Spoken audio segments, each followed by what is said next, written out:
下行嘅喎。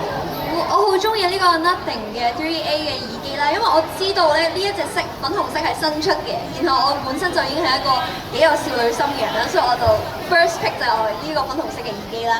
然後因為粉紅色咧亦都係我今年嘅開運嘅顏色，所以係啦，就係我今年一定會必備嘅一個好物。啱晒，每日都要用啊呢個。係。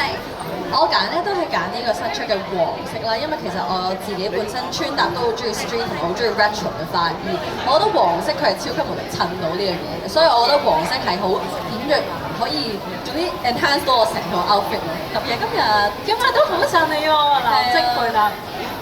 咁我咧就係會揀呢個白色嘅 3A 啦，係因為本身我其實係一個懶人嚟嘅，咁平時我自己私底下嘅穿搭咧就會偏 sweet 啊或者 clean 啲，但係如果係同FIFA 喺埋一齊咧就會型少少，咁白色就好百搭啦，就型同埋 sweet 都可以做到咯。冇錯，就係我哋最 classic 嘅顏色啦，黑白色。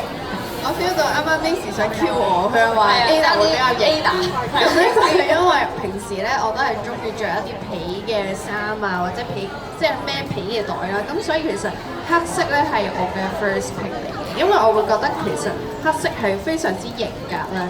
咁所以其實如果你嗰一日想有氣場啲，或者想嗰日型啲嘅話，咁我覺得黑色係必選啦。都係非常之容易配搭嘅顏色啦。其實4隻顏色咧都非常之吸引嘅。多謝晒 Viva 嘅分享咧，果然咧 Nothing 嘅產品咧係好啱型人去用啦。